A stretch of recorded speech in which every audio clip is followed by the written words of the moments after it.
বাংলাদেশের কুষ্টিয়ায় পদ্মা নদীর তীরে অসামান্য পরিবেশে শিলাইদহের কুঠিবাড়ি। কুঠিবাড়ির কথা না বললে রবি ঠাকুরের অনেকটা অধরা থেকে যান।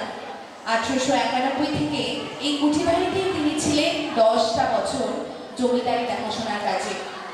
আর পদ্মার অসাধারণ শোভা দেখতে দেখতে কখনো তিনি থাকতেন হাউস বোটে, কখনো পদ্মার তীর থেকে কবিমণি গীতাঞ্জলির গান রচিত হলো। চিত্রাঙ্গদা, সুরাতরীও এখানেই সৃষ্টি হয়েছিল কবির কলম থেকে। আর সবচেয়ে বড় কথা, এখানেই পাঁচটা বছর যিনি বিখ্যাত বাউল লালন ফকিরের উপর গবেষণা চালান। লালন ফকিরের মনের মানুষ, যেটা ও মনের একতারায় একই সুর তুলেছিল, সেটা এখনই প্রমাণ হবে।